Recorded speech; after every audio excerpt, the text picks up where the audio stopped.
It's 4 o'clock. Happy New Year, everybody. Welcome to the first meeting of the first 2026 meeting of the Auburn Water District. Call the meeting to order. We have 3 sets of minutes to approve tonight. We have the regular meeting of the 17th, and the joint budget workshop after the regular meeting on the 17th with the sewer district. And then we have the hearing minutes that follow that. So if everything's in order, we can take the 3 motions and move on. I move that we approve the minutes of the regular meeting of December 17, 2025. Second. All right, all in favor? Great. I move that we approve the minutes of the joint workshop and joint public meeting of December 17, 2025. Second. All in favor? Okay. I think he encapsulated both of those. Number On the 2 and second 3 one. in All that right, motion. so we're good. All right. Mike, you want to? Yeah, we'll do the, Mike? yes, Mike covering for Mike, imagine that. So yeah, revenues remain slightly over budget, which is great. Expenses remain under budget, which sounds like we're doing a great job, but just timing really. Miscellaneous operating revenue is over budget due to the $17,000 trade-in and a $30,000 capacity development grant rebate that we got back from our 2024 project. We continue to work through issues with MuniLink, our new utility billing software. We had issues in November generating a usage report, but with a full month under billing, of billing under our belts in December, we were able to generate a usage report that makes more sense. It looks better aligned. You'll also notice in some of the check registers that we weren't able to bill some services out like to our partners with Lewiston, so we did get caught up on all of that. So everything's going well there. Lastly, during the conversation, the aging of the receivables was impacted and is causing the older buckets to be higher than reality. This will correct itself over the next 120 days, again, as we get more under our belt. There was no debt service payments in December, and cash on hand did decrease slightly, $3.4 million, which is sufficient for existing debt to fund operations. Great, thanks. Any questions?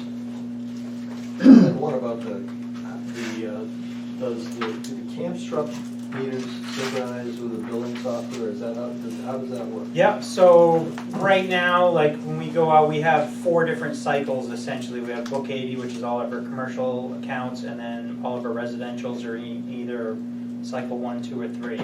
And when we go out to read the meters, the ones that are in census, all of those meters get read by one radio. The Camstrup ones get read by another, and when we import them, the account numbers lined up with the meter number, so it syncs up in the MuniLink. So when you plug in all the Camstrup reads, it matches by meter number and account number. So yeah, it's pretty seamless, and I can say they using the Camstrup is a lot easier. You don't actually, with the radio that we use with census, you have to use a flash stick to go from one to the other. Camstrup is just downloading from the Reedy software and dumping it. It's just that much simpler. Just according to plan. Yeah, so it's been going very well. All right, thanks. This is the opportunity for public comment. Mr. Beal, have you got anything this month?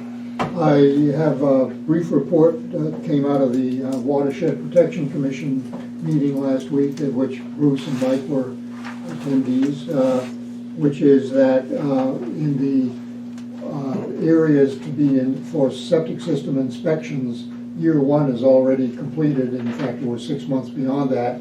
Year 2 is about halfway through, and the overall results are that at this point about 35% of septic systems in those 2 areas have been inspected, but the statistics are significantly different. Area 1 only has about 20% of their systems inspected, and there's a big discussion ongoing and still to be discussed with Jalen Trailer Park, which is a special circumstance in Area 1. Area 2, even though their year is only half over, has just about 50% of their systems inspected. At present, there aren't any statistics on what numbers of those systems have passed or failed, a point that Jeff brought up within the last couple of days. But that needs to be determined soon. But overall, those are the numbers. Great, thank you. No other members of the public, we'll close public comment and move into new business. All right, 2026 water rate increase filing. I did, again, back to the packets a little bit. We tried to get the packets out a little bit earlier. I know the mail's been funky. So I tried to also limit the amount of material that I put into the packets, hoping that that would help expedite their deliveries. So I did send you and supplement to the packets the rate filing that we made directly to PUC. So we've essentially started the ball rolling. January 16th, we made our initial filing for the rate, 8% rate increase. Within that contained a timeline that is also in your packet, so basically lays out the steps that we need to take. The next big ones that we need to consider is the customer notification and the public hearing date. One thing that I haven't nailed down in my mind, but I would like to talk to the board about it tonight and present this idea that, you know, our goal is to have the public hearing on February 18th. The question is, do we have that public hearing here, or do we try to go to a larger venue somewhere else? The tricky part is you need to put that in your notice now. If I mail this out to all customers, you need to have that information in there. To be honest, I've been here for 13 years. I've been through, I don't know, 6 or so rate increases between the two districts. We've never had more than 4 or 5 people show up to these, even when we've had increases approaching on 20%. We could easily accommodate 5 or 6 people in this room. It might be a little cozy, but it could certainly work. So with that being said, I think it would be just easier, especially where we're going to have our regular meeting February 18th, probably adjourn that at 5, go right into public hearing. We'll go over a rate presentation on why we're raising the rates, and we can take public comment. We'll have a form that if they would like to sign the form, they're welcome to do that, and we'll go through that process. But unless anybody objects to that, this is the timeline. We've got the initial filing done. We're going to be mailing customer letters out on February 4th. We do have that all done. The only part I don't have done is where's the public hearing going to be. Public hearing will be after your next trustee meeting. Final filing with PUC would be on the 28th. We did find a little error we need to correct, so that's one of the things we'll need to update.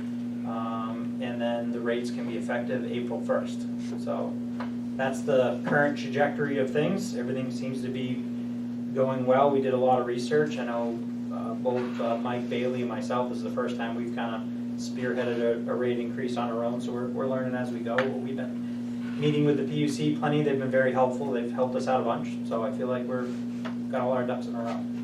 So I feel pretty confident. Can we give the public an opportunity to provide any input online? Not online that I'm aware of, but there is plenty of opportunity. They'll have 30 days from the date of the public hearing to circulate a petition and to give feedback. So they will have plenty of opportunity, and we will have that information in the customer letter, and we will go over it at the public hearing. All right, thanks. That's it for that, I guess.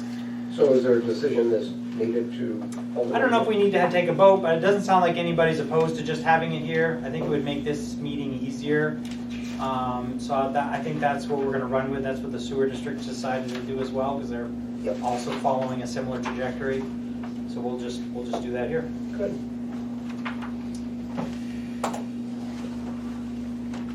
All right. Bond application. Bond applications. So kind of going along with our rate increase, we are looking to bond $2.7 million for funding the meter replacements around the city of Auburn and into Poland. In the packets is a schedule from the Maine Municipal Bond Bank. You can see application deadline is February 4th. We do have our application done and complete. We do have a draft of the legal notice required to publish for the accepting of the bond from the district. We've been talking with bond counsel at Skelton, Tainter, and Abbott to make sure that we have everything we need to apply for this. We will find out March 11th whether or not we will be granted a bond. It's very unlikely that we wouldn't be, so the chances are very good that we will get the bond. The steps that we'll need to follow once we receive that is we will need PUC approval to borrow the money. So we've actually filled out the application already to do that. We will need city council approval. So I met with city manager yesterday, and we're tentatively looking at being on the city council schedule for March 16th. And then we as a board will need to take a vote on the 18th to accept the bond. So those are kind of the next big steps that we need to do, but I think everything is aligned to do that. I'm not going to sign any engagement letters or move forward with any project work on the meters until I feel reasonably comfortable that we get through all of those steps and that we'll have our money come May. But until then, we'll be just getting ready. One thing that we've done in preparation for this is Eddie Williams, our technical service director, we did build a page on our website. It's not available to the public right now, but I will in the next week or so send you all a link to it so you can go check it out. And you can go onto our website. There's videos on there on the meter change out process. There's videos on there where you can learn more about Camstrup meters and the technologies. There's a bunch of buttons where you can click and learn more about the different processes. So we're just trying to create a platform so if this generates questions as we start delivering notices out there saying, hey, we're changing out all these meters, it gives you a view into who's the company that's going to be doing this. It kind of explains all that. So we have built that. We're just kind of working on it in-house. I'll share it with you all. Certainly love to hear comment, feedback. So the city of Auburn with the tax assessors kind of put some faces and names to who's going around to do assessment? Is that, because we're doing this third party as well, Yep, right? so one of the buttons on this new web page is an introduction to the company that will be doing the meter installs. And there's a little like 5-minute video that you can watch and explains who they are, what they do, what they need from the customers, what they're going to be in there doing, and it just kind of shows all that. And then there's a quick link to, here's the information on who's going to be doing this or who to contact for problems. Good information. Yeah. So far good to that.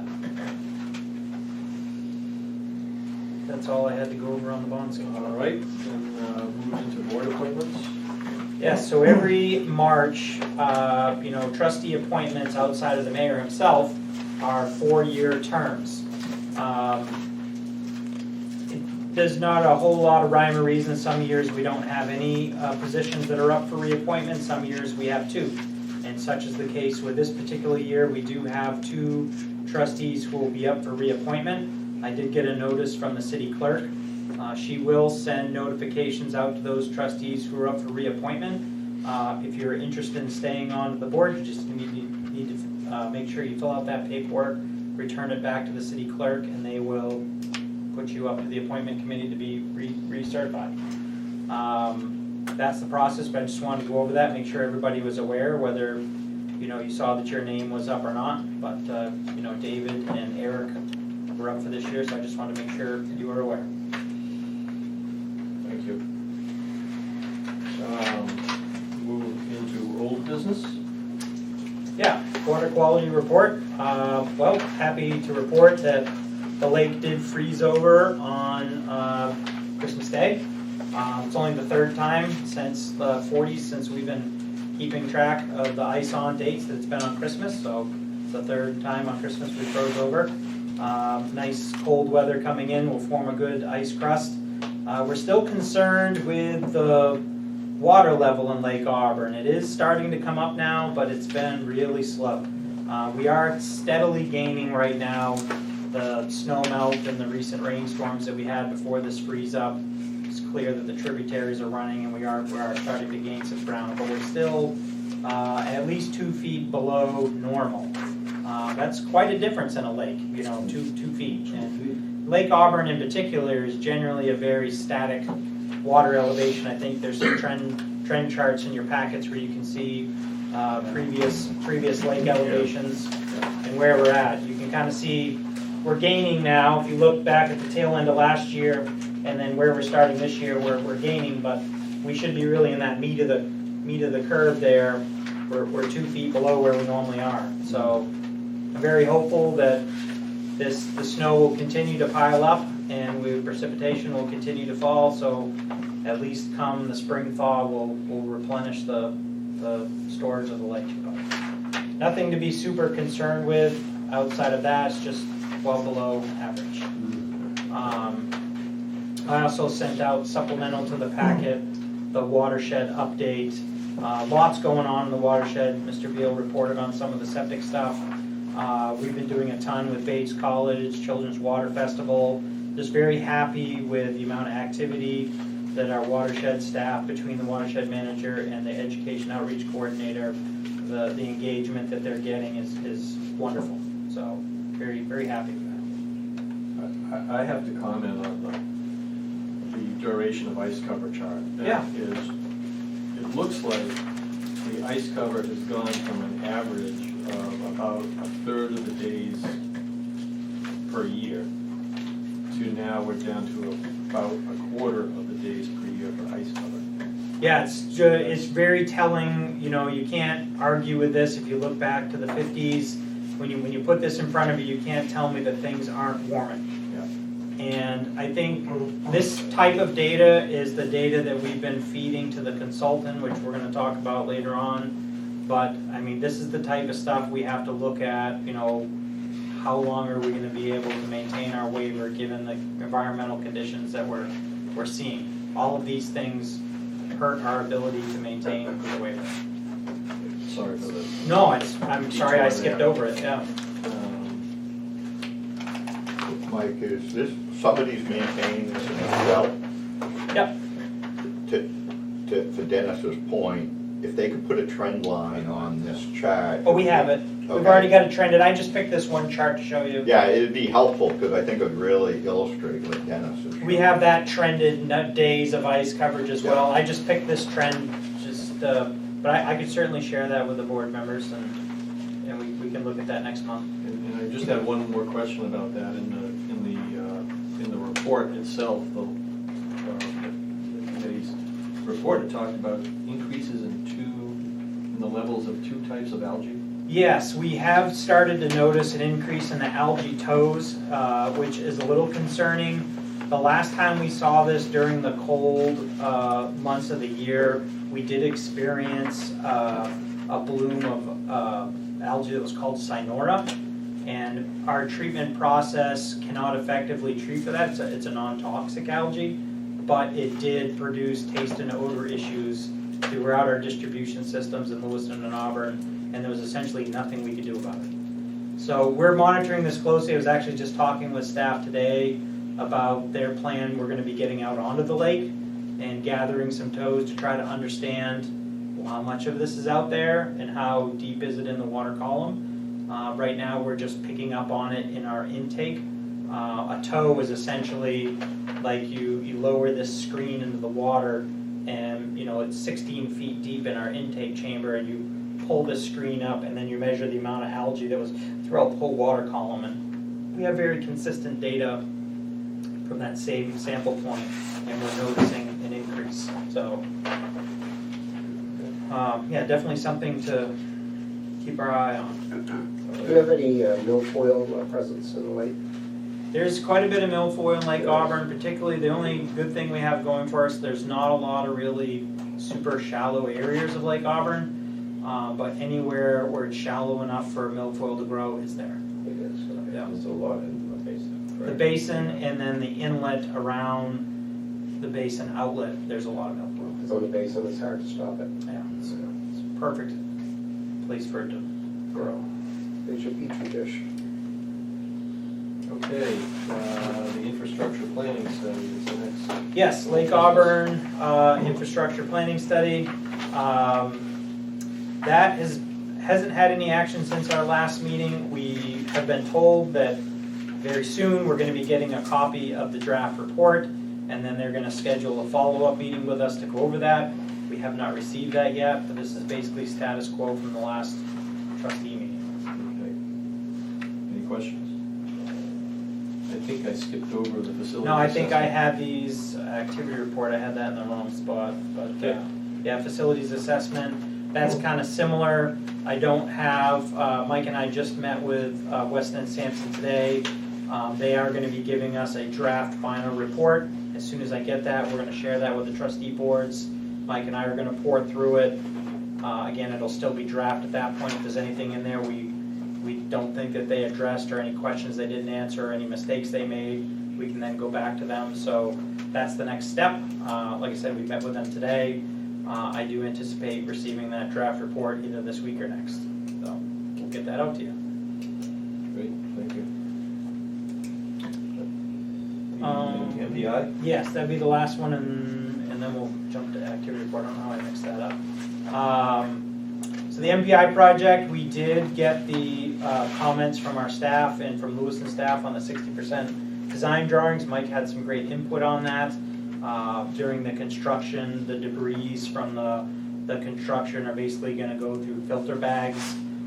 They were then going to directly discharge that into the lake. With this recommendation, we are going to put that through some more sediment traps into a retention pond before going into the lake to hopefully reduce, any phosphorus or any loading into the lake. So great comments, but that's proceeding. That is set to bid in March for 2026 construction. After I get through these trustee meetings, one of my next tasks I'm working on is some letters to some of the residents and the larger businesses out on Lakeshore Drive, just kind of giving them a heads up that, the impacts of the construction. So we're going to be working on that this week. All right, great. And did you want to go to activities report or terms and conditions? Let's do terms and conditions, and then he can take it away with activity report. Terms and conditions update. I know we've been talking about this for a few months now. We did get all of the comments addressed and the feedback that we got from the Public Utilities Commission and the Office of the Public Advocate, and we did resubmit those with an effective go-live date of February 1st. So I'm happy to report we will have new terms and conditions, and I'm very happy with the way the document came out. We were able to pull all of our fees and put them into a table in the back with a fee structure. So next year, the year after, if our fees go up, all we have to do is update the last page. So it's great. So there. Thank you. Mike, you want to? Okay, sure. So, if you look through the activity report, see, we haven't had a lot of main breaks. Well, we didn't have a lot of main breaks in December, but we did have a few, including the 12-inch main on Tyler Street, and that was the date of the last trustees meeting. Yeah. So, because I remember the crew was just getting back out of the meeting. That was a 1910 pipe. We've had a couple hydrants that have needed repair, either through freezing or being hit by plow. And then through the end of December and then into January, the crews have been busy clearing snow, especially the big storm Christmas, or just before Christmas. And wait, was that before? Yeah, just before Christmas. And then sanding, checking hydrants, clearing hydrants. We did have a pretty good break along North River Road. That's our main that runs beside the new transmission main, redundant transmission main from Lewiston. I understand there were a few issues with that construction, and may have led to some unstable conditions that led to this. We're not sure, but that was repaired. So what kind of break was it? This was a break. This was right at a valve at a junction between two pipes, but they were kind of like. It wasn't probably something that was brought on by the construction of the redundant line for Lewiston. Could that have affected it? Well, Did it break later on, or no? Yeah, just because the trench for the new line was right beside our line, so And things get shifted, moved, soil caves in. You have to be very careful. So then, if you have differential, if the soil's not real stable, just like a road, it's going to settle bad if the soil isn't consistent around the pipe. So that may have led to this. It could have been jarred during construction. It's very close to a couple other breaks we've just had since their construction. So I think that's sort of a problem area, but maybe that will be the last one. We'll see. Hopefully, thank you. Yeah. So let me see, the city's plans for road construction have changed a lot since I think we discussed at the last meeting or the meeting previous to that. So we're Currently, there's no plans to do reconstruction on roads, on the list of roads that we thought we were gonna do. So we're kind of regenerating a new list. One thing that's interesting is, which I was excited to find out, we have a database that we've been keeping since at least 2000 of all the main breaks and their locations that we've seen over the years. So looking at that, hopefully we can zero in on, which streets we should prioritize, to replace mains that are, have had problems and are probably aging and not as stable as some of the other mains. Those are new projects.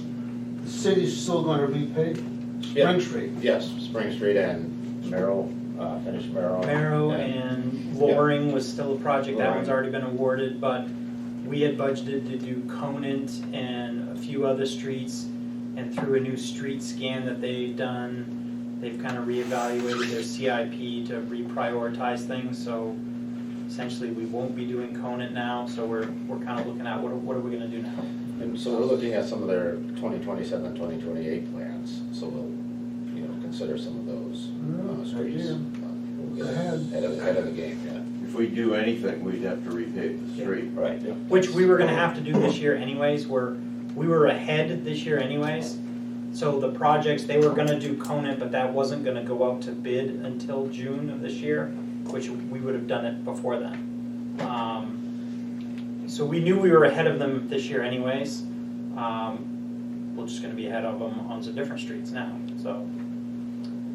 Through their reevaluation, Conant has been pushed further out in the list rather than in 2026, so. But it makes it more expensive for us. It does, yeah. Okay, related to main breaks, we are looking at, there's a pressure spike that occurs occasionally throughout the system, and that, we've sort of narrowed it down to, that happens, and I guess it probably happens more in the winter or the, lower usage seasons. So in the middle of the night, when when the usage is very low, if during those midnight hours, the Goff Hill reservoir fills and the altitude valve closes and therefore sends water to other parts of the system, that is creating a spike in pressure throughout the system.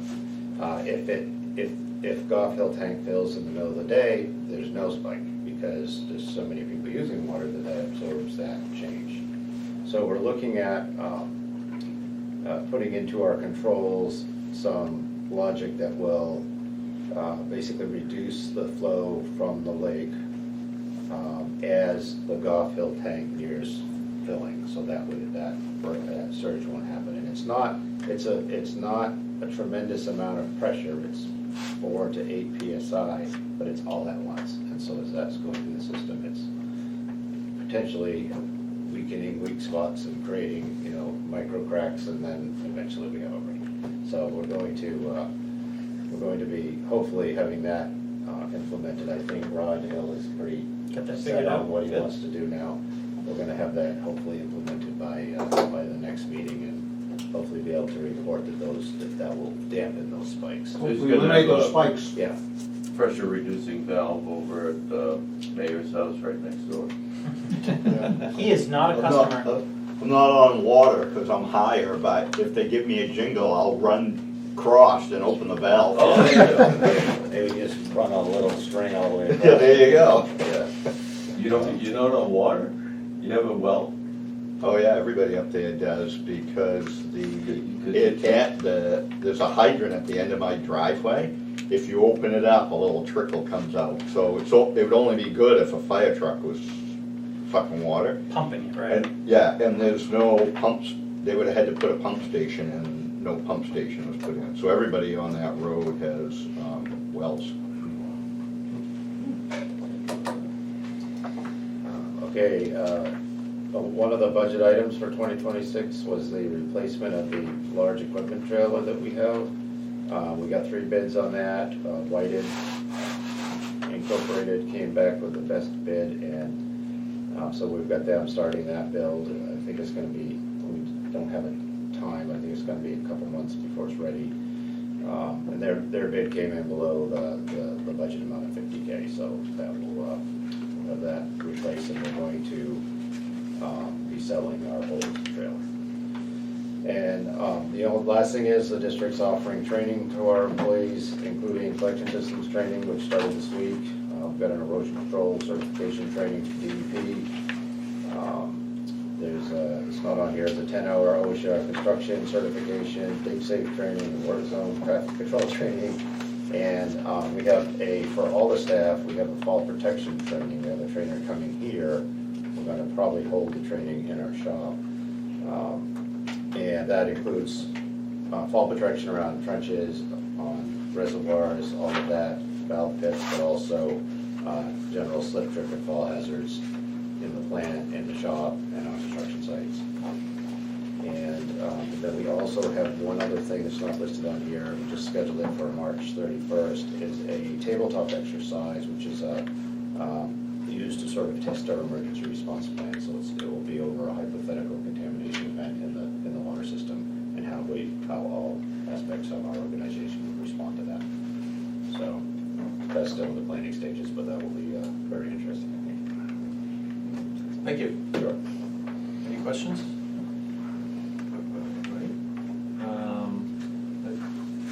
That concludes the regular business.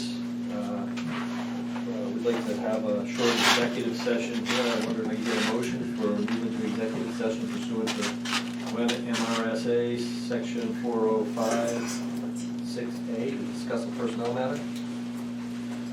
So moved? Second. All right, all in favor? Okay, thank you. You good? Yep. Yes. Go. Yeah, so I would make a motion that we award the superintendent a $2,000 bonus for 2024, contingent upon approval of the same amount by the sewer board of trustees. Second? Thank you, there's a second. All right. Any discussion? All in favor? Thank you.